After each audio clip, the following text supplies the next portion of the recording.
There was a really cool quote Zelensky said, "You're increasing the volume of your voice, but not the logic of your argument."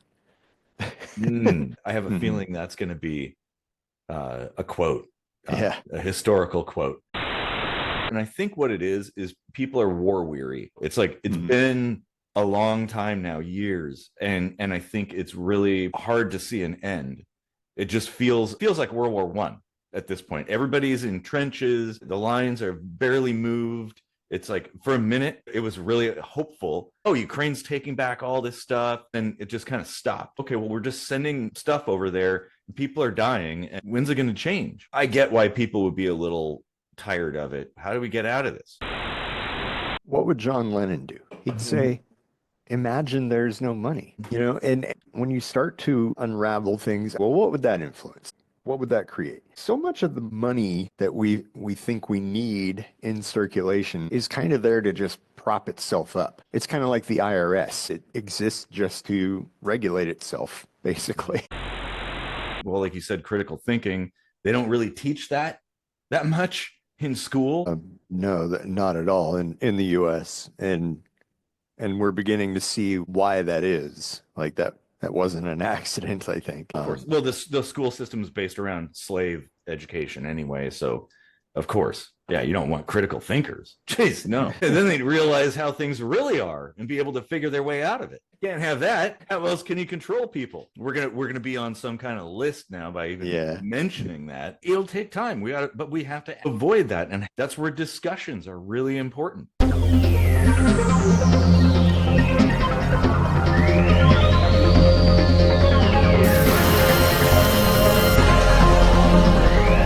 Enable program deep sea diving. Loading bearing crossing line.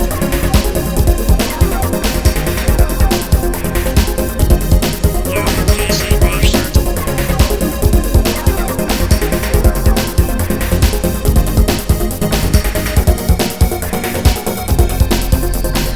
Visualizing season 6 of Kitchen Sink Microscopy. All right, welcome to another kitchen sink microscopy. I'm Eric Rosenblatt. That's Casey Rochford over there. I guess we'll just get right into it. What do you want to talk about, Casey?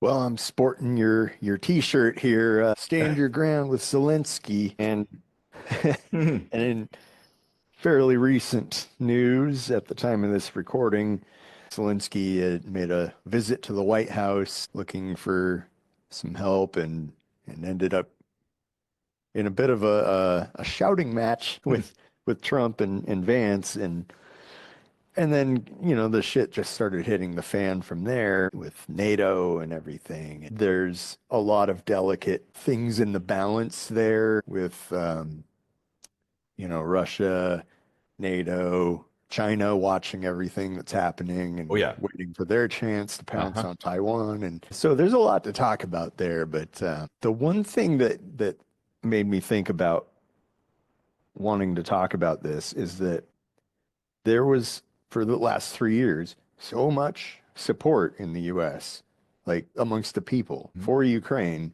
You have do you still have that flag in front of your house? Like, Somebody stole it. So I have another flag. I've got to get a pole. oh, But wow. I had to get another one. Yeah. So somebody just swiped it in the night. Like I don't know who. Jeez. Yeah. I mean, it'd been there for years, and then just one day I woke up and went out to check the mail or whatever, and I'm like, that's weird. But yeah, I do support Ukraine a lot. It's just boy, this is a complex topic. All of it, like there's so many moving parts that it's like almost overwhelming. But I just wonder, like, because I'm here in Germany, like, is there still like an overarching kind of support for Zelensky in Um, Ukraine amongst the people, or are they kind of like, are they going along with everything Trump says? Like, he called him the dictator that started the war, and everybody else in the world is like, that's not true. well, no, it was he didn't say he started the war necessarily because I mean, actually, well, the U.S. may have played a part in that too. So, Yeah. um, but I think he was talking about like suspending elections and stuff and how that's dictatorial. But whatever, Trump's kind of like a wild card in that regard, just kind of says whatever comes to his mind. Yeah. Um, The support, I think I've seen kind of a little bit of waning support, and I think what it is people are war weary. It's like it's been a long time now, years, and I think it's really hard to see an end. It just feels like World War I at this point. Everybody's in trenches, the lines are barely moved. It's like for a minute it was really hopeful because it's like, oh, Ukraine's taking back all this stuff, and then it just kind of stopped. And it's like, okay, well, we're just sending stuff over there. People are dying. And like, okay, well, when's it going to change? And, of course, Russia is usual Russia, threatening stuff and that. And it's like, I get why people would be a little tired of it because it is kind of like, okay, well, what do we do? How do we get out of this? Right. How do we end this in a way that doesn't involve flinging nukes at each other?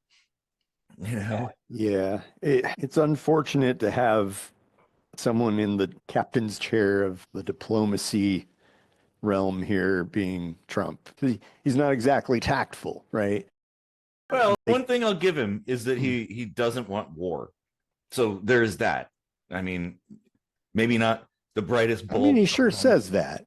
Well, he did at least get the leaders of North and South Korea he kind of negotiated them getting together and talking for the first time in 50 years or whatever. So, I mean, that's something cool. So it's like, at least somebody who has that in their mind is good and not like, oh, we just need to continue this conflict.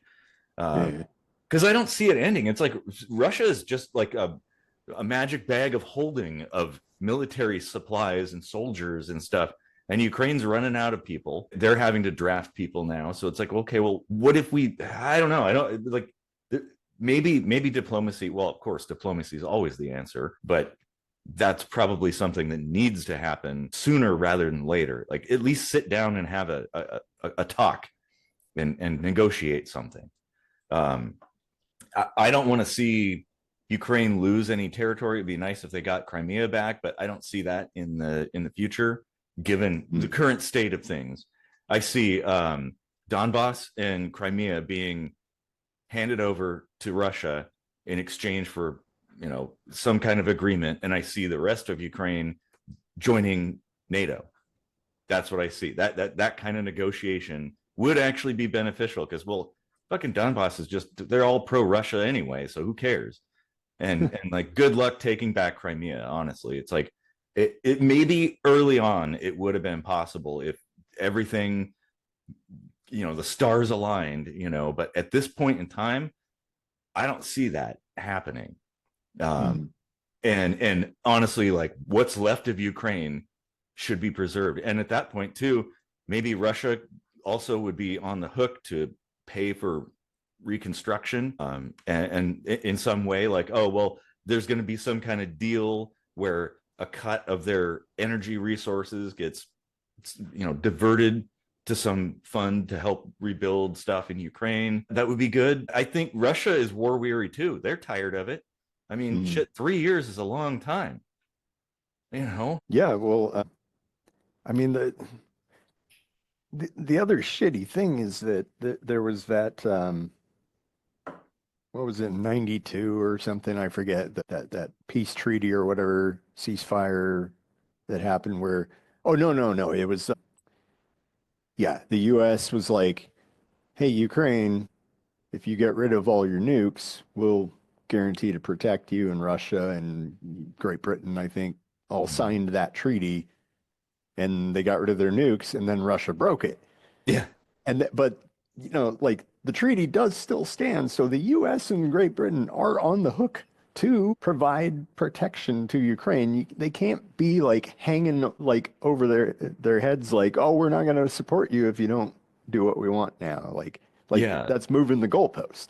Like that's true. They're under the terms of a treaty. So if Trump breaks that, like there's all kinds of shit that could happen from that. Well, that's true. Although the US all those countries have supplied resources to Ukraine, like quite a lot, actually. I mean, the US for sure. Yeah. Maybe not as much as they could have, and maybe they should have done something different earlier on when that would have. I'm just talking about his threat to pull that. Well, and see, but here's the thing. In perpetuity, that's the thing, is this is an indefinite war. There's no end in sight. So maybe there's a point where the US and maybe other countries can say, hey, all right, we've given you a bunch of stuff, we've given you a chance, it's not really going anywhere. Okay, now it's time to negotiate. We tried combat, it's time to sit down and have a talk, diplomacy. And I think that would be a good idea, because the more the sides come together and talk, the less likely it is that nukes are going to come flying. But sending the bill to Ukraine seems unethical to me, because Russia's the aggressor. They broke the treaty. They caused all this in the first place. They should be on the hook to reimburse Ukraine and the US and Great Britain and everybody else that contributed. But nobody's even asking for that. Like that's not the proper etiquette, right? Like, when people need help, you help them. Like, when 9/11 happened, hundreds of countries like banded together and gave us help, and none of them were like, so what do we get in return? And there's nothing wrong with a little bit of exchange too. That's perfectly fine. That happens all the time. Well, yeah. Well, and the thing is, I think it's like there's kind of a point, and there's not like a line in the sand necessarily, but there's a point where giving of yourself has a limit. Like, I've had friends live here, in particular, two friends that moved in here and kind of lived free, essentially. Well, not completely, but like they didn't really cover all the expenses that should be covered. And so, they just kind of sat there and didn't really do anything. And eventually I was like, all right, you guys got to go. My utility bills, I can't pay them. It's like, this is too much. And I'd like to have my house back, because I'm now paying 100% of everything. Like, so it's like, okay, well, you guys gotta leave now, and kicked them out in the summertime. So it was like, okay, well, they're not going to be freezing in the cold or whatever. And they got their lives together and went on, and everything was fine. But like, that's the thing. There's a limit to how much you should be giving of yourself, because you've got to take care of yourself too at some point, right? So it's like, I think 3 years is a pretty good amount of time to be like, all right, well, now it's time to change course somehow. And maybe fucking nobody knows how to do things. Everybody thinks they have the answer, and they try this and they try that. I mean, it's sort of like engineering, I guess. You try something that falls apart, like, oh, okay, well, why did it fall apart? Okay, well, try that, and then that falls apart. Oh, well, that thing broke now. Eventually you get something that works. And so I don't have a problem with, certainly not a problem with, trying diplomacy, at least for a moment. Let's say, all right, hey, why don't we'll talk individually, then we'll get you together, and you can like negotiate something. We'll hammer out some kind of a deal, and maybe the initial proposed deal is not going to be the final one. Everybody, it's like a contract or whatever, you edit that and stuff, like, oh, well, what about that? What about this? It's sort of like the, negotiating when you're at a market, right? Something says $10, like, well, I'll give you $8 for that. And they're like, how about $9? And you go, okay, that's a deal. And then everybody's mostly happy at that. Because otherwise, more military aid is not going to make anything better. It's only going to make things worse. Like, just keep on fighting. Like, okay, well, what happens when Ukraine runs out of able-bodied soldiers? Well, I mean, the other end of this is like, diplomacy has been tried. Like, the German chancellor went there a few months ago, or called him or whatever, and people were giving him shit for that. It's like, what are you trying to negotiate with this dictator for? And I see their point. It's like, Putin doesn't play well with diplomacy. Like, there is kind of no point to it. Well, so it's like, when you have a bully like that, you kind of got to go kick them in the nuts. Like, to be more of an offensive. This bully is wearing a blast vest, like with dynamite and shit on it. That might not be a good idea. Maybe we should, like, hey, put the remote trigger down. No, at some point you got to call the bluff, because what's the alternative? Let him mow over everybody just because he has more nukes than the U.S.? Or the issue is that this is not like a game of Uno, right? Like, the stakes are very high, very, very high. So like globally impact or global impact.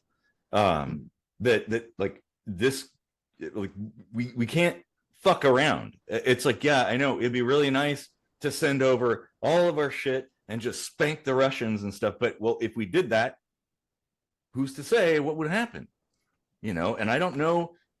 Putin is a decent strategist, but like he's not necessarily, like you said, not necessarily the nicest guy. He might be like, okay, well, if you're gonna do that, go ahead and fire the rockets. Because what have I got to lose now? And so I think something that gives every side some kind of benefit would be good. And just because diplomacy has been tried once and didn't really work out doesn't mean we shouldn't keep trying. Maybe if multiple angles are coming at Russia and Ukraine and like, okay, look, there's multiple countries trying things and stuff at the same time, then it's like, oh, well, that's a much more serious thing than just somebody from Germany coming over.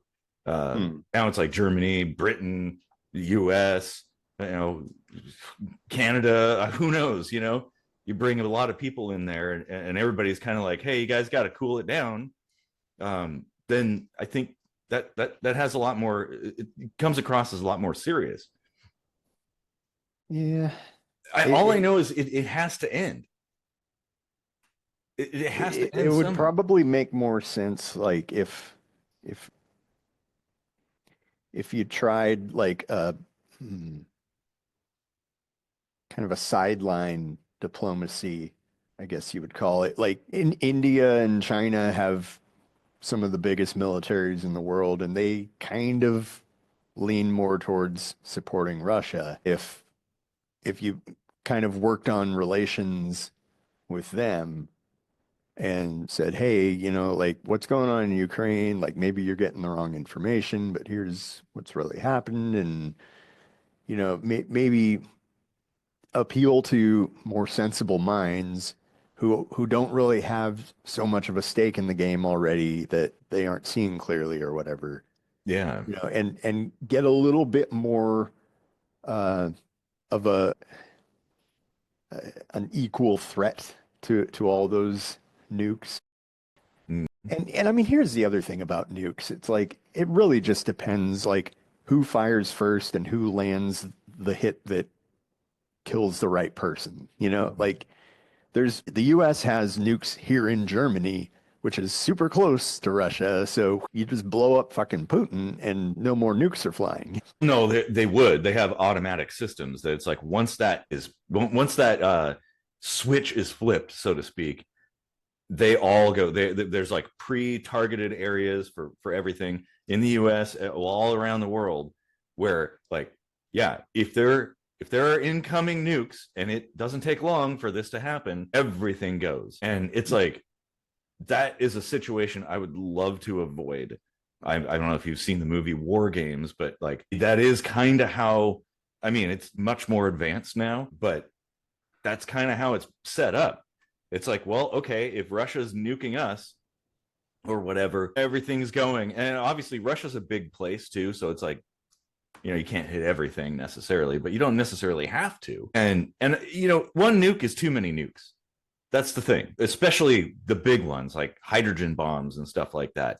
I mean, you've seen what the Tsar bomb, that one test that Russia did with the Tsar bomb, where they dialed it back by 50% and it was still like the biggest fucking nuke ever. Like maybe, who knows? Maybe they've got a few of those chilling somewhere that we don't know about. And maybe we have some of those that we're not talking about. And that's a bad thing. It's just like, I whatever we can do to avoid increasing tensions. If we could decrease it and get people to slow down. Because the thing is like, all right, the thing that you want to avoid is the fight. Like, stop the threat. That's the first thing, you know, stop the threat and then sort it out after the fact. Then you can like wheel and deal and figure out what you're going to do. But we just have to like get everybody to chill out for a minute and sit down and just stop. And then you can figure things out. Yeah, I mean, I just like, well, there's a lot of players in this game, so everybody has opinions, everybody wants something, everybody is doing their own thing for their own reasons, and it's like, how do you coordinate all that? Jeez, because it again, the Russia-Ukraine war does not just affect Ukraine and Russia; it really affects everybody, and so everybody has a stake in it. So obviously, if you're living in like some South American country, you probably it's not going to really matter that much. But for people in the northern hemisphere, yes, it's a big, huge deal. Yeah. Yeah, it was the wrong move to be so aggressive towards Zelensky and create such tensions within like infighting. Like we're all friends and he goes and like throws all these insults and shit and like misinformation and So I did watch that entire exchange beginning to end, and it was mostly cordial, like almost all of it. Even at the end, it was kind of like fairly benign. It wasn't like, oh, well, fine, fuck you, I'm not going to talk to you anymore. It was just kind of just everybody's like, okay, well, I guess that's where we are. And it like, so my interpretation of it is that there was a deal offered to Zelensky and Ukraine for like a mineral mining kind of thing, which would benefit Ukraine and the US. Both would benefit from that. And also the idea was like, well, if there's US companies operating throughout Ukraine, it's really risky for Russia to try anything further. And that would be like a good starting point, at least. Because it's the thing is like in negotiation, there's not like one magic bullet solution. You kind of go through a process. And Zelensky, and I get where he's coming from, totally. But he came in and he was like showing photographs of dead soldiers and things and stuff, and kind of had this packet of information, kind of appealing to getting more military resources and military aid. That kind of annoyed Trump a little bit because he's like, let's go in the peaceful direction. Like, hey, mining stuff, everybody benefits. It makes Russia a little more wary to do anything funny because now there's US companies operating with US citizens and stuff. And and so it's like, but okay, but here's the thing. So Zelensky walked away, Trump walked away, everybody cooled down, and now they're coming back to talk again. But don't forget the part that actually set Trump off was that, and this is really important, Zelensky wanted to know the details of what assurances there were for protection.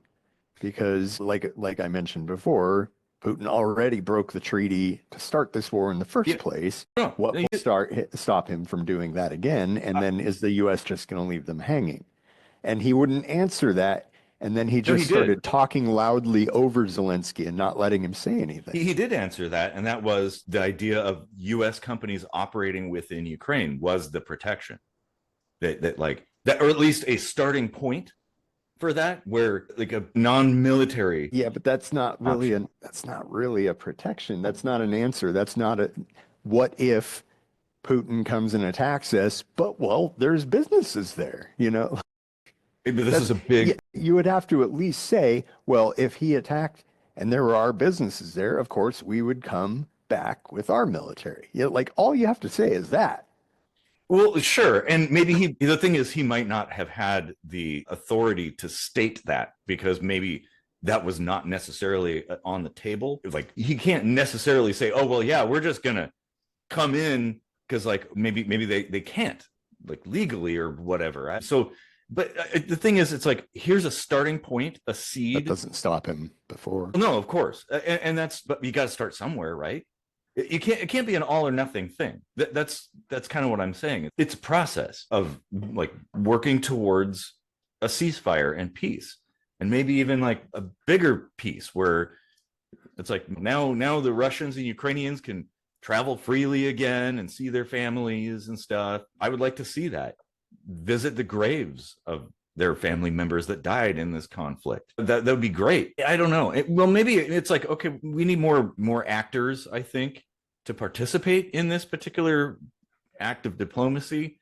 Because I think if it was not just the US, but was like a multitude of countries. And now, of course, trying to get everybody to agree on how to do things is fucking impossible. But I mean, ideally, that's what you'd have, like you said, like involving India or China or both somehow. Because I mean, if China sent their diplomats into that as well with kind of the same sort of focus, that carries a lot more weight. It also carries weight when it comes to Russia as well, because China and Russia have kind of a I wouldn't call it a cozy relationship, but they're not adversarial. I'll say that. Yeah, it's kind of the same with India and Russia, but yeah, yeah,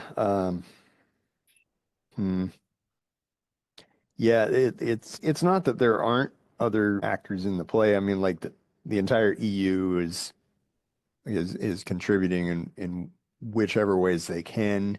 Obviously, Putin's leveled threats at NATO countries. Yeah.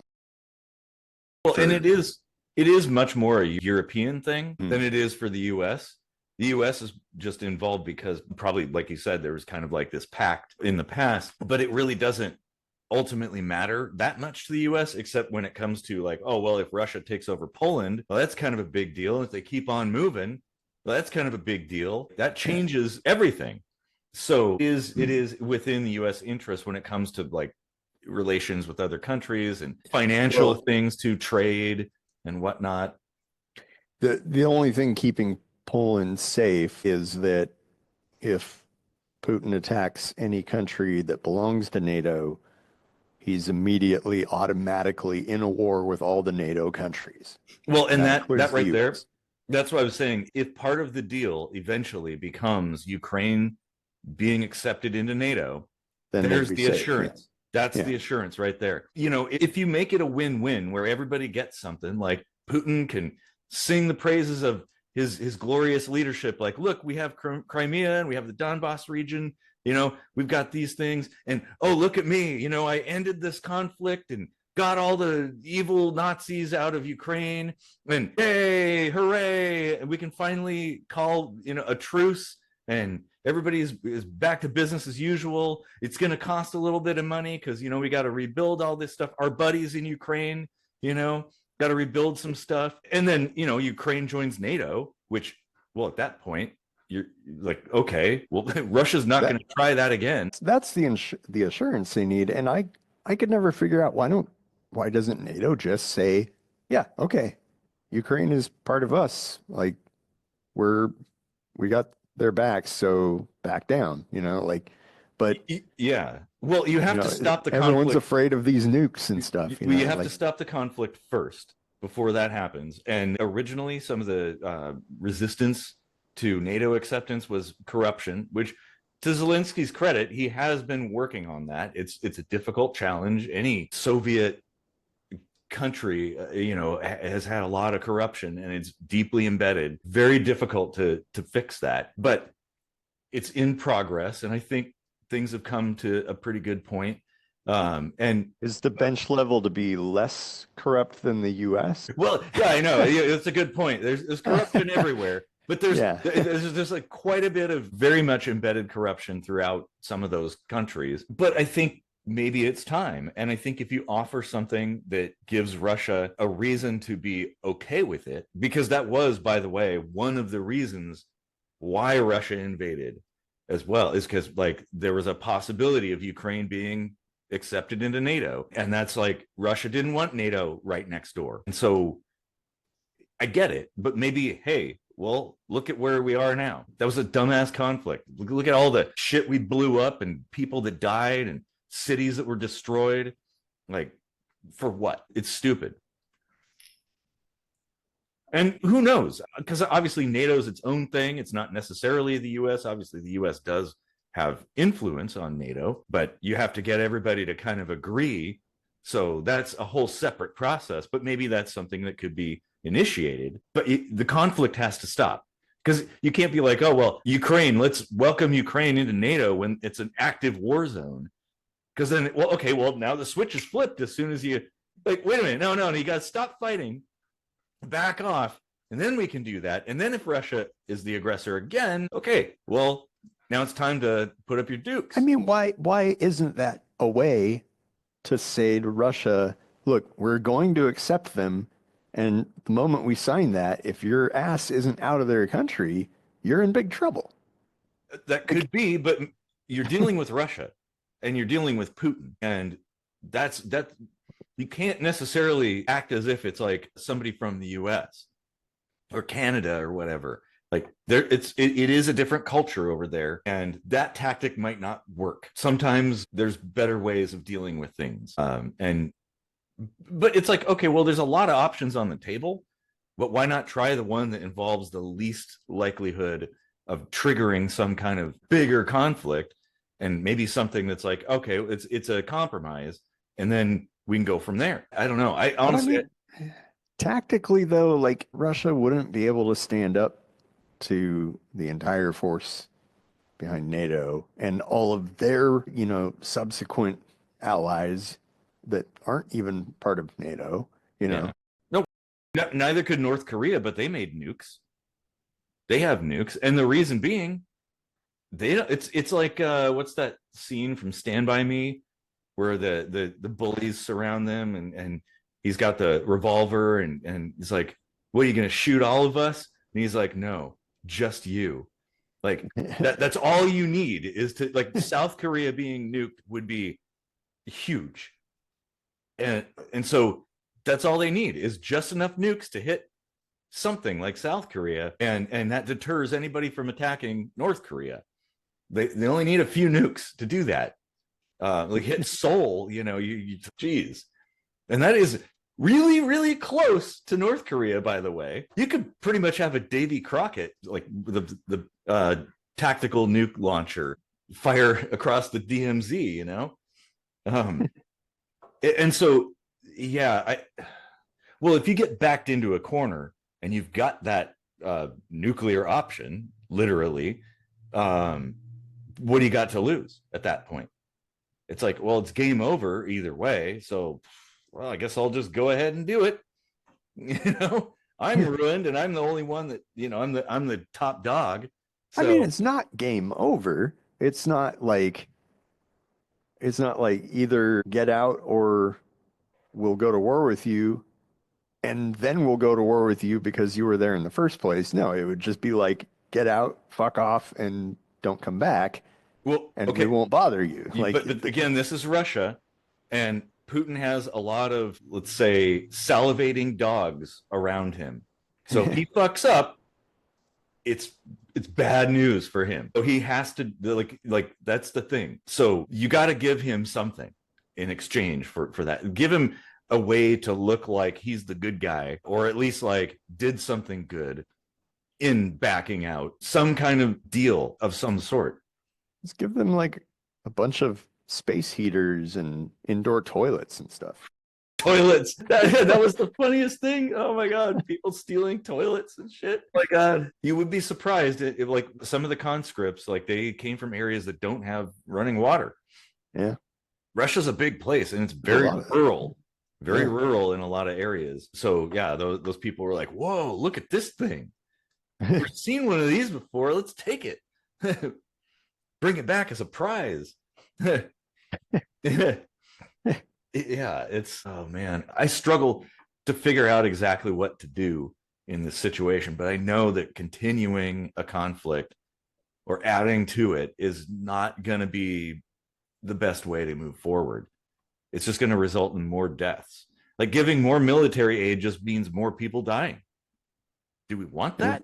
I don't want that. I'd like to people to kind of back off and like, all right, well, that sucked.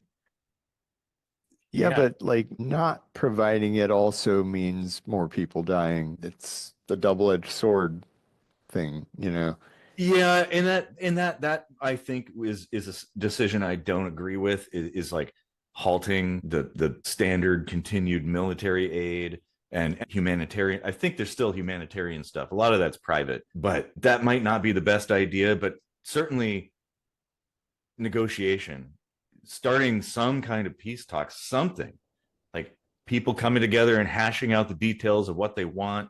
And then maybe, you got third parties sort of looking at all that and figuring out, okay, well, what can we put together that benefits both sides, so everybody feels comfortable stopping. That's the thing. Yeah. And I'm pretty sure Putin's days are numbered either way. So, you know, we might not have to worry about that. Cancer rumor. Well, yeah, like some health concerns and stuff. So we might not have to worry about him in particular. It depends who's his successor. That's the big question. But you know, for now, it's a matter of like we gotta stop this conflict somehow. Even that just brings up another good point. Is like there's often this logical fallacy where people think like we got to be careful with getting rid of this, you know, tyrannical leader because the person that takes their place will be worse. And it's like, well, you don't know that. No, because that's if they're following up somebody that just got their ass handed to them, they're going to think twice about doing the same shit. well, and that's why it was kind of an open-ended thing. Like you never know. It could be better, it could be worse. That's some of your lyrics right there. But maybe, you know, the Russian people are definitely fatigued with this conflict. And obviously with how many people have died, it touches every single Russian citizen in some way or another. I think assuming that there is sort of a democratic-ish process there for electing the next person, they'll probably elect somebody that's a little less bullish, I think. Yeah, you would hope. You would hope so. But then again, the propaganda machine is pretty potent over there too. So a lot of people in Russia don't know all the details. They don't know what everything that's going on. They don't have access to everything. Although you'd be surprised on how sneaky people are over there about like secretly, you know, conveying information back and forth to each other. I'm sure a lot more that'll happen everywhere. You know, it happens in China too, and probably even a little bit in North Korea, although they're pretty good about keeping it tight. But yeah, I mean, the propaganda machine is strong in the U.S. too. I had to get off Facebook for, I don't know, a little over a week now, just because it's strong and it's hard to look at. Social media in general is, but like living outside the States now, having like a different vantage point and access to alternate news sources that don't really have a stake in the game or whatever, it's showing that like things are getting like wildly out of control, and I just like can't bring myself to watch it happen. Yeah. Well, and that's the thing. I encourage everybody to like, you know, don't just go to one news source or something like that. Yeah. And certainly look at what other countries are reporting on, countries that can independently report, because a lot of times they're reporting based on reporters that are local to the area and not their own people. I'd say Al Jazeera is a pretty good place to go if you want to kind of know like mostly objectively what's going on.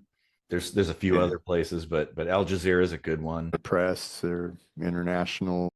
Yeah, and that's pretty good too. And of course, you know, when you can look at the facts that are presented and ignore the opinions and form your own opinion about and the thing is, you can't just look at one thing and come to a conclusion. You have to look at a series of things. It's like trying to put it's being a detective, right? Like Sherlock Holmes, right? He didn't just like look at one thing. It's like, no, it's like all these different puzzle pieces together forms a picture. And so that's how you kind of avoid propaganda. And of course, also knowing, that's another thing. I would encourage people to read and research how propaganda operates. Manipulative propaganda, that is, like the telltale signs and how to not obvious. It's not obvious at all. It's not like if you read three different news sources, a left, a right, a center, and they all tell you like kind of the same facts, really. They may not even omit anything, but it's how they word stuff that implants ideas in your head, the adjectives that they use, which, I mean, adjectives really don't belong in news. Unless it's like absolutely like necessary to discern two things. But if you're quoting somebody, then sure, that's okay. Which I'd like to see more of that and less of like opinion kind of stuff. It's better to just spew out what you observed, like show a video of what happened and leave it at that. There you go. Don't try to do a play-by-play and say, oh, this and that. No. Let people figure that out. People are smart enough to do that. At least they ought to be. So yeah, if you're reporting on something, you report the facts, and you quote the people who were there or whatever, and there you go. Leave it at that. Yeah. But a lot of people nowadays are headline readers. I blame like TikTok and stuff, where they only give like a few seconds of consideration to an article. They'll read a headline, read the first paragraph, and that's it. Swipe on to the next one. Okay, well, that's not giving you the full story for sure. Right. The general move toward making social media be the source for news is a bad idea. Yeah. For the very reason you mentioned, being probably the number one bad reason, but also the fact that these are privately owned companies with very obvious political slants. Well, and there's algorithmic things that basically put you in an echo chamber. And there was that Facebook did this weird thing where they were being manipulative, where they were doing a study like, oh, we're going to put stuff that's going to piss you off in your feed and see what happens.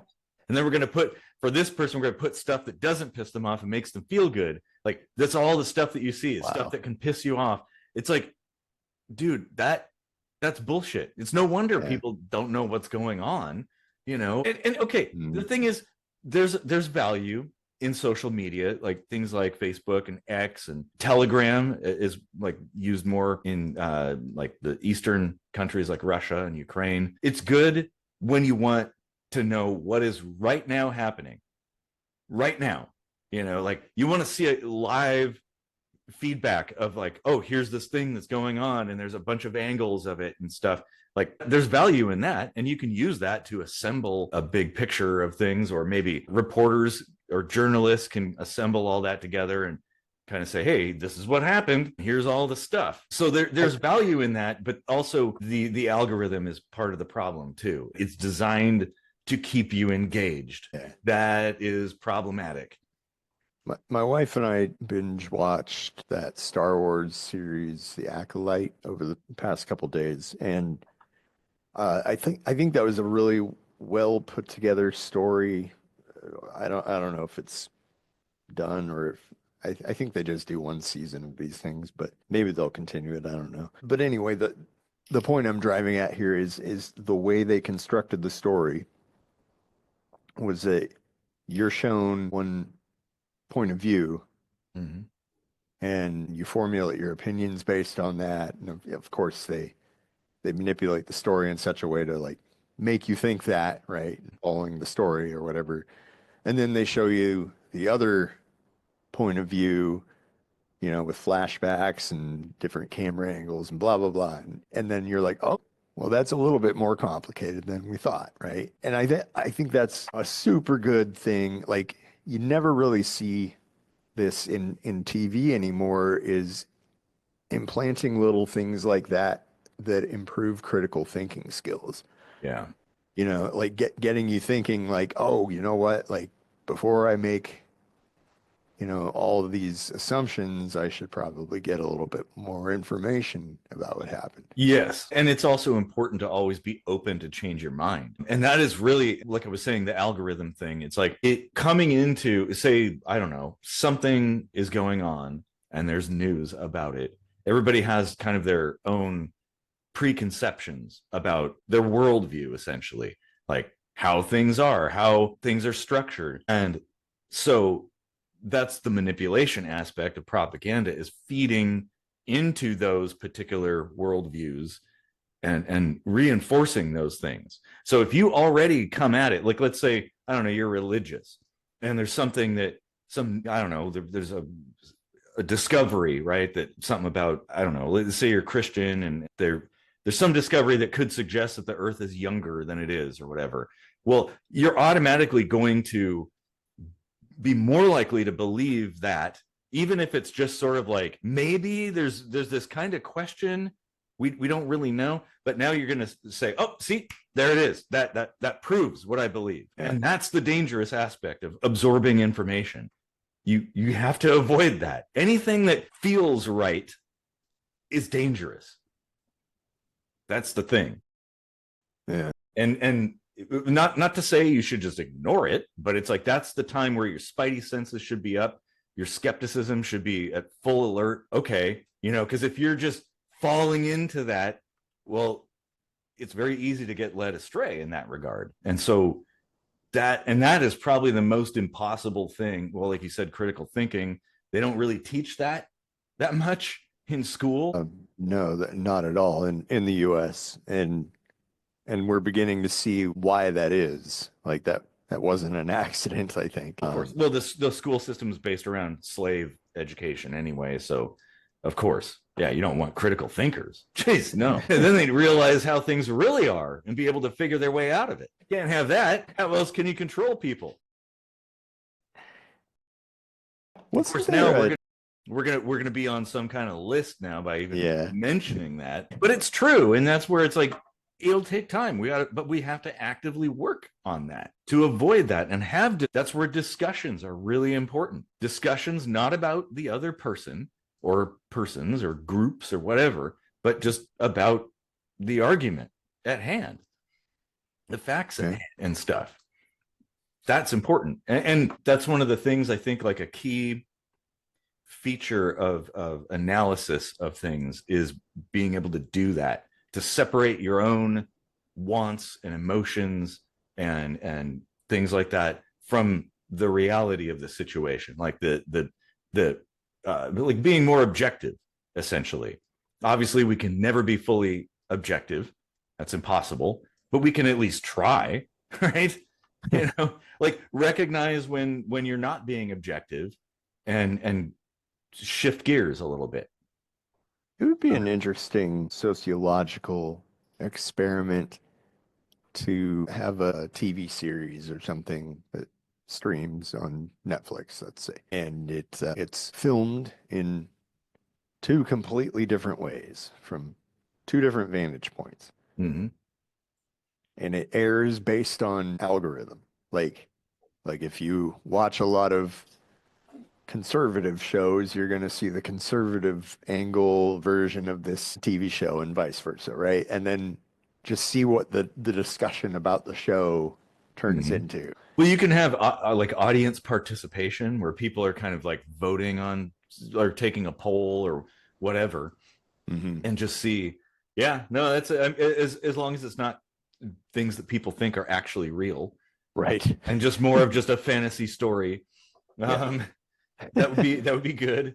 Yeah, like we don't need another War of the Worlds event. Well, and like actually that makes me think too. It's like look at all the UFO stuff. People in the UFO community jumped on the little bits of nuggets that have been released because they believe. They want to believe. I want to believe. There's shirts and posters and stuff like that all about it. So any little piece of evidence that suggests that maybe there's something, even though it's like, well, it's kind of unconfirmed and kind of hazy, and it's just somebody saying they saw this thing, and they worked in the military and they had this and that. That doesn't conclusively prove anything. It might be like, oh, well, okay, well, that actually brings me closer. Like that does kind of support this, but it doesn't conclusively prove it.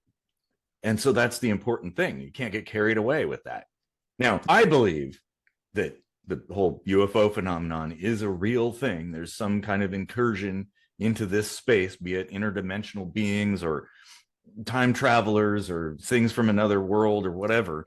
I mean, I've seen things with my own eyes. There's enough stuff to support that being a real thing. I can't wait if that, there's supposed to be some information releases soon in the US of things, and that'd be cool. If it's anything like the Epstein shit, well, I'm not even going to pay attention. They've been promising releases on that for years now, and there isn't really anything coming out, is there? Still mostly redacted. That's the problem. It's like, well, okay, well, that doesn't help. And of course, it's like pulling teeth if you're dealing with like top secret stuff. Good luck trying to get a hold of that and get it declassified. You're dealing with a behemoth, a machine that is uncooperative. Yeah. I would much prefer the Department of Government transparency than efficiency. Yeah. Like, I'd Yeah. rather see What? that. Like, tear down the fucking walls Mhm. and all the curtains that people are hiding behind, and let us see all the bad shit that we've done, Mhm. and let's figure out what to do with it. I mean, I Like, think both should exist. Yeah, I agree wholeheartedly that other than maybe like the redaction should be personal information about people that are still alive. Yeah, maybe you don't want to dox everybody, right? That's bullshit. Like cut the addresses and maybe names out of things, replace a name with some kind of variable like person A, person B, or whatever. You could do that. That's fine. But yeah, we need to know what's going on, especially about things that aren't relevant anymore. That's the thing. The JFK assassination, that's not relevant anymore. That happened before I was born. I think almost everybody that could have been involved is dead now. yeah. It's time that we see what really happened. Same thing with Well, like 9/11. Those couple of pages that they cut out that maybe pointed the finger at Saudi Arabia. Like, why did they hide that shit? We should be aware of that. We right. should know. When it comes to redacting names and stuff, I think there should be an exception when it has something to do with a crime. Like Mhm. if there was a criminal act that the government was responsible for, all the names involved that aren't victims should be Yes, transparent. I agree. They need to be held accountable, like all of them, and not just Republicans or not just Democrats. No, but everybody. like everyone. Everybody, yeah. Like, Yeah. Well, and public officials. Yeah. If you work in the public sector, yeah, that's part of the that's part of the deal. Well, you Mhm. might be exposed if you do something stupid. Yeah. And if you're exposed and you didn't do something stupid, well, then that's fine. You're just an actor in a play. No big deal. Like when we allow the government to continue keeping secrets from us, we remove their accountability to us. Absolutely. 100%. Yeah. Absolutely. And that like obfuscation is one of the greatest risks to liberty, essentially, and safety and security. Like all these state secrets and shit, that it's like that's all they have to say. Oh, state secrets privilege. Like what? This has something to do with like the tax system or something. Like, come on. That's why I really want to come up with this system of coming up with a way to completely get around money. Because if we don't need money, that removes all the power from the government. Quite a lot of it, yeah. Yeah. The propaganda and stuff is another Yeah. aspect of that too. But then again, the motivation to do that, Yeah, but I mean, monetary. like propaganda, there's no state TV. Like there's no in the US anyway, there's no Well, news that's organizations that are debatable. owned by the state. No, not It's all owned. yeah, Not it's owned. it's all money. Yeah. It's debatable whether Lobbying. the state certainly has influence within the media within the U.S. But money. It's money. Well, That's yeah. what's I mean, creating the influence. ultimately, yeah, because they Yeah. need to manipulate that. That's true. Well, and that's something you would probably want to like simulate and come up with an algorithm of like how that would work. There's a lot of things to consider. Almost too many things. That's where AI comes in. You know, I started thinking like what would John Lennon do? He'd say, imagine there's no money, you know, and when you start to unravel things, I don't know, maybe this is just how I picture things in my weird brain, but you know, I start pulling at this thread and that thread and then seeing like, okay, well, what would that influence? Like what would that create? And when you start pulling things apart, it's like so much of the money that we think we need in circulation is kind of there to just prop itself up. Like it's kind of like the IRS. Like the money is kind of like the IRS. It exists just to regulate itself, basically. Well, at least as it currently stands, yeah. Yeah. And like commerce doesn't need to happen that way anymore. Like it's just one way of doing commerce. Well, yeah, and that's a very well, I mean that's a whole episode in and of itself, which I think we did cover. Did recently. Yeah, it's actually a multi-part kind of episode because it's so broad and huge, and there's so many moving pieces to consider. But it is something to think about, and that actually is when you're trying to, well, there's a saying, follow the money, will lead you to why a thing happens or why a thing is the way it is. And that is a thing to consider. And so I don't know that we could achieve some kind of utopian world just with a, snap of a finger, but like that. But certainly if we kind of operate as if that's sort of the end goal, I suppose, that would go a long way to improving things. Of course, getting as many people as are on planet Earth to kind of agree would be really hard. But we, maybe, I don't know, we need it. Conflicts, though. It's like all these fucking conflicts. Everybody's like angry at each other, at each other's throats, and like, man, like we're all humans. At the end of the day, we're just humans. Borders aren't really, they're just lines on paper, or digital lines nowadays, which makes it even stupider. And it doesn't really matter. Does the seed that falls off of a tree and blows across the land, does it care what country it's in? No. It's like, oh, there's a nice fertile spot to take root. That's it.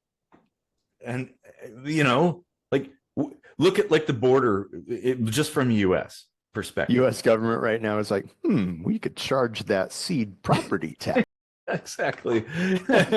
Yeah. Well, if you look at like the northern border with Canada, the same plants and animals roam freely and grow freely, and it almost like you would not be able to tell if it were not for any kind of like fences or checkpoints or whatever. You would not be able to tell the difference between one side and the other, even if you moved really, really far out from both sides. Same thing with Mexico, the southern border. It's like, it all looks the same. It's like the same fucking place. It doesn't, that is not, okay, yeah, maybe there's a river or something that you like, oh, this is the delineation point, but even on either side of the river, it looks the same. It's like the same dirt, geologically speaking, it's basically the same place. And we should be thinking more like that. I think that'd go a long way to ending conflicts and all this ire that people have over the others. But then again, we have ire over the others within a country itself too. Many countries, it's like, fuck, like religious divisions, political divisions, sociological divisions, socioeconomic divisions. Jesus. Yeah. At the end of the day, you know what? When the giant flaming meteorite comes down, it's going to hit us all the same. We all bleed red. Exactly. Mm-hmm. That's why all of this shit we made up that we're fighting over is absolutely ridiculous. Yeah, it is. And if there's any way to just start deconstructing it and removing it from our lives, I think we should.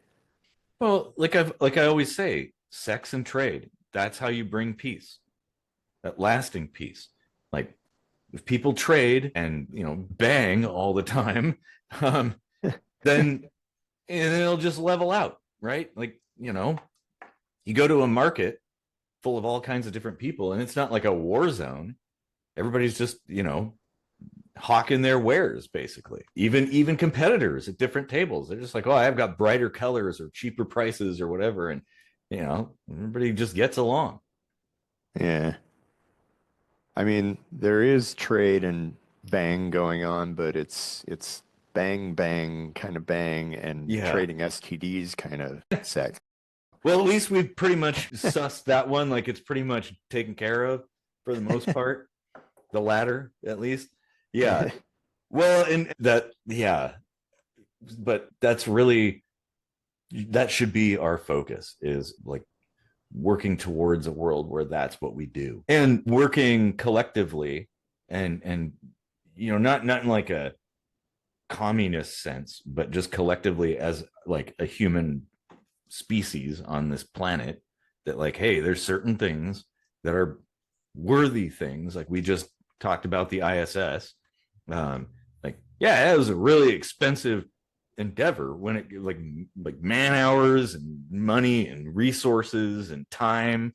Like it took a lot to put that up there, but I think it was a cool project and it's absolutely worthwhile. Like, yeah, you can bicker about certain things, but it's like, hey, that's a really cool thing. Would have been nice if China was also part of that as well. Like, but still, they built their own space station too. But it's like, all right, well, maybe in time. I mean, this is a step in the right direction, at least. I mean, you look at like how it was in the Cold War between the Soviet Union and the US, and then how it is now. Well, not necessarily, let's say before conflict in Ukraine. Before that, it's like, yeah, you had Russians and Americans going up there, working together in space, going on spacewalks together, fixing shit, sticking things on, taking things off.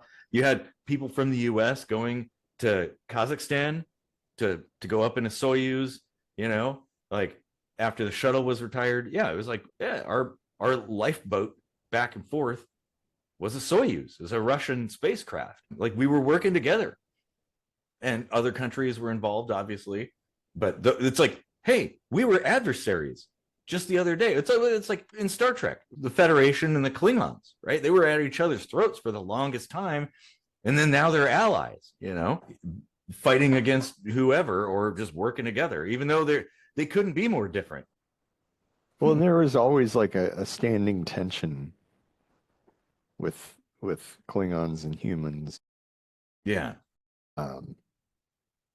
And I always thought that was kind of realistic the way I they agree. did that, because yeah, like you really like have a hard time to shed those preconceived notions. And Well, and your cultures are definitely different and maybe not quite easily compatible. Obviously there would be exceptions throughout Star Trek, but like that's the thing. It's like, well, I don't know if I like these humans or these Klingons or whatever, but hey, we need each other because the fucking Romulans. It's like, if we're not allies, we're both gone, especially with like the Dominion and stuff. And even that's like, well, the Romulans even got involved there, like the Romulans fought with honor. Yes, exactly. And that's where it's like you can still have kind of a background adversarial stance, but still get along. And that's okay. It's like, you know what? Maybe there's a neighbor that is kind of annoying. Their dog's always barking. They're making a bunch of racket really late and stuff like that. But hey, if their house caught on fire, I'm going over there to help. Because that's a neighbor that needs help. And so that's how we should treat things. Yeah, man. Indeed. Always comes back to Star Trek, doesn't it? Yeah, I mean, like World War III was what kicked off the Roddenberry future in the Star Trek universe. Yeah. Like that is what it took to open everyone's eyes to be like, you know what, we've been doing it all wrong. Well, and if you don't want to watch the entirety of Star Trek, all the series, there's a great movie. Well, it's one of those so bad it's good movies, I guess, called Robot Jocks. And that plays off a similar premise that like the Soviet Union and the US had a nuclear exchange. Shit is wrecked. And they realize real quickly, like, that was dumb. And so while rebuilding, they decide, well, if we ever have a conflict, we'll take these robots, these giant mechs, and it'll duke it out in an arena. And that'll resolve the conflict. That's our agreement. Like whoever wins, they get the prize, whatever it might be.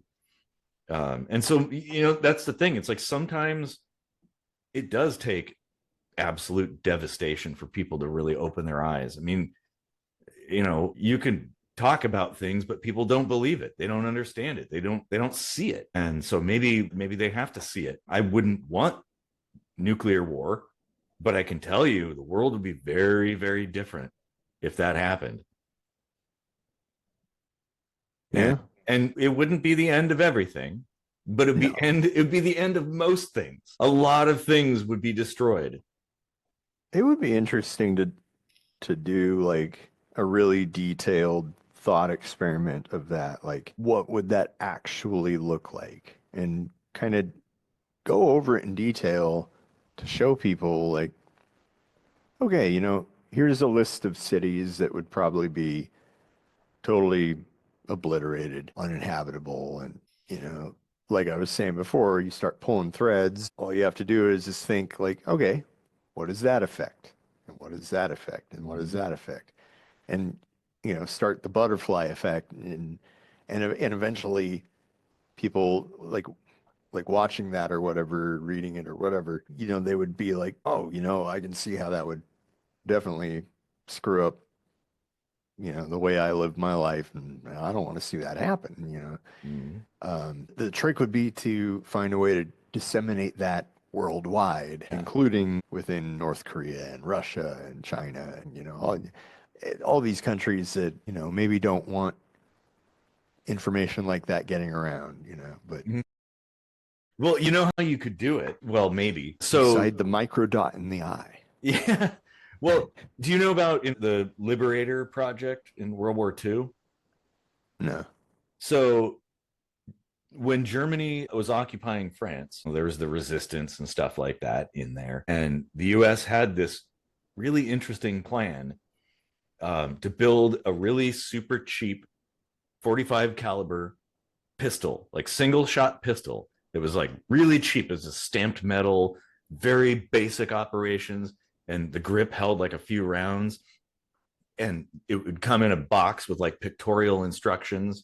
And the idea was they were going to fly over occupied France and just airdrop millions of these guns, millions of them everywhere. And so they'd be all over the place. And the idea being, you wouldn't need like a full-on assault rifle or anything like that to deal with the Germans. You just need one shot. And so you'd sneak up on a German soldier and pop and take their MP40 or whatever. And then now you'd have that, but fucking everybody in the country would have one.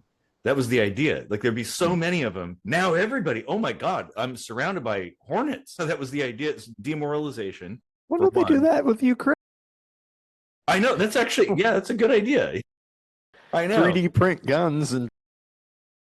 Well, it's not as simple as that. You'd be better off stamping, like making another Liberator pistol. They didn't actually do it. They made quite a few of them. They're hugely expensive collector's items now. But it's an interesting concept. And so you could do that with information as well. I mean, we have, you could like mass produce a bunch of little digital video players that are tuned to a particular regional language. It's in a box and people are like, what's this? And they push a button and it's like, hey, let me tell you about this thing. Like that would be an option. You could do that in North Korea because it's like, obviously the North Korean government would be like, well, if we're caught with one of these, it's execution or off to the, the salt mines or whatever. But enough people will have seen it and have access to these to, know something and maybe change some minds. Of course, it can't happen overnight because it took, geez, how long has North Korea been isolated? A really long time. Yeah. Generations of people have been indoctrinated. So it'd be really hard to undo that. I mean, it's not even the government you have to worry about nowadays. It's your neighbors. Like that's the thing. Like they'll just rat you out. Yeah. I mean, that's how things were in East Germany, though, and that successfully integrated into the rest of civilized society quite well, actually, and without any bloodshed, Exactly. Yeah. Well, it's like the same thing with the end of the Cold War. There wasn't a shot. I don't want to say any bloodshed, but there wasn't like a armed conflict that exactly was required. Yeah. And then it's the funny thing too, because we can look back now and laugh at like, why did we even do that? Why was that even a thing? Like, because now, you go to like those places that were once walled off and closed off and secretive and stuff. And it's like, just like an everyday thing, like, oh, there's shops and there's apartments and there's whatever businesses operating just like normal. But not that long ago, there were armed guards in guard towers and fucking dogs everywhere and barbed wire and concrete walls. It's really like why it happened is just really as simple as the war ended and there was no government. So the countries that won split up Germany and occupied like 4 regions of it. And the communist Soviet region happened to be East Germany, and they just operated it basically as an extension of Russia. Yeah. So it wasn't like it was planned that way or something where, you know, like the people in the East were like, you know what, we want to be communists. Yeah, exactly. It was just, that's what happened at the end. Yeah, exactly. Well, and that's something too that people need to recognize too. Like in the US, we have this idea, of course, like the D-Day invasion. Normandy is the one that everybody focuses on. But yeah, well, there were other countries attacking other beaches at the same time. It wasn't just the US. I mean, sure, it's a US, like when you're in the US, that's a cool story to hear. But yeah, the fall of Berlin was actually due to the Soviets, not the US. Well, and the US obviously was part of it, but it was largely the Soviets that did that. And, you know, we got to give them credit for that. They put their asses on the line to do that. And geez, but that should have never happened to begin with. That whole entire conflict should have never happened. Yeah. And same thing with Russia and Ukraine. That should have never happened. It doesn't do anybody any good. As I always say, in war, nobody wins. Everybody's a loser. Well, unless you're like bankers, I guess, or arms dealers, then you win. But the countries certainly don't. And like, if you're defending your home, your people, your neighbors and stuff, then that's completely justified. But if you're just going off to some foreign land or some other place and being Genghis Khan or something like that, that's fucking bullshit. Yeah, it really is. Like, yeah, I'll say it again, like geographical borders make sense for certain reasons, let's say, but you know, like considering them to be walls that divide people and make them completely different is a total bullshit idea. Like, yeah.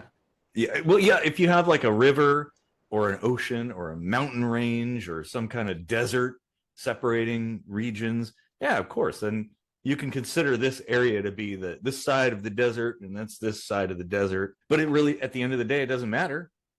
Yeah, it's just a place. And I understand the economic complications, yet another reason to get rid of money with, you know, like providing social networks or, you know, social safety nets.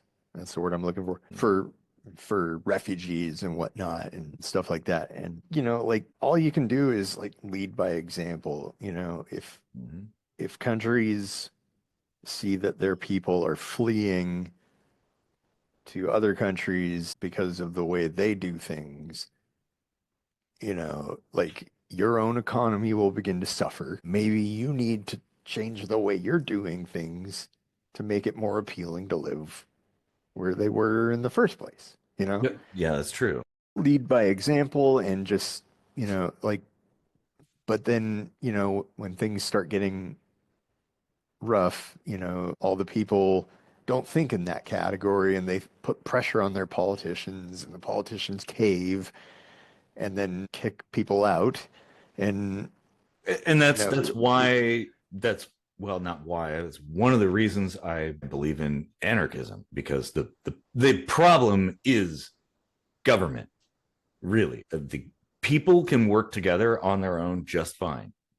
Now, I'm not one of those people who's an anti-hierarchical anarchist, because you do need that. You need like people who know what they're doing, and you've got to have somebody coordinate things, of course. Like, okay, you know, we elect you to be the person, there's a fire, right? We need somebody who can like oversee the operations of all the firefighters and clean up and whatnot and rescue operations and that kind of thing. Delegation, you got to have that.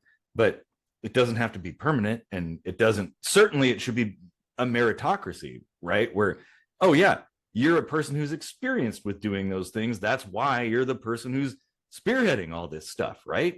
Like you wouldn't have well, I don't know, somebody that doesn't barely knows, their only experience with a computer is an Atari 800 leading like some kind of technology sector or something like that. That would be stupid.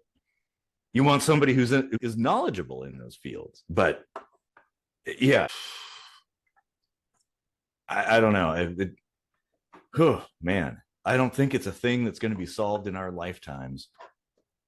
But it's something that could improve, honestly. Like it's like incremental improvements. It's an engineering process. Like, okay, you're not going to build the perfect thing overnight. It's not going to happen, because that would take infinite resources and time. So you work within the confines of what you're given, the tools you have, the resources you have, the state of things, and say, all right, well, let's take care of this thing and then take care of that thing, and maybe do some tests. You build a thing and see what happens. And if it doesn't function correctly, go back to the drawing board and make improvements. That's how practically everything that exists today was put together. It was that process. It wasn't like some guru came onto the scene, some god, and bestowed infinite wisdom on everybody and knew everything. Nah, there's no such thing. People kind of bumblefuck their way around and until we're here now. And we just got to keep bumblefucking. Keep on bumblefucking. That should be a shirt, man. Well, I think we've conversed long enough. Yeah. On this subject. I think we covered a hell of a lot, dude. Shit. Just thinking, like, man, covered so many things. Yeah. Jesus, I don't even know what we would title this episode. Well, there was a really cool quote that was hard to hear because of how loudly Trump and Vance were talking over Zelensky, but something Zelensky said that I thought was super awesome was, "You're increasing the volume of your voice, but not the logic of your argument." That's a good thought to close on, I think. I think so. I would bet you anything. You know how there's like quote repositories? I have a feeling that's going to be a quote. A historical quote. Nice. It should be. Let's hope, for everybody's sake, that there's a place to store that quote in the future. Yeah. RealUltimatePower.net. Hell yeah, dude. Yeah, definitely. Everybody check that one out. That's good. Step 9, wait. Step 10, die. What's the kill yourself with a frisbee thing? Oh yeah, I'll never forget that. Well, hopefully we've provided a lot of food for thought for everybody here, and geez, got to keep the conversation going. Definitely be gracious to people, to each other. Be observant. Be a critical thinker. If you don't know how, there are websites out there talking about it. Learn about logic, learn about logical fallacies, learn about propaganda, learn history, global history, not just your own country. Learn about other cultures. If you can, travel. The world is a cool place, and I'd like it to stick around for a couple more years,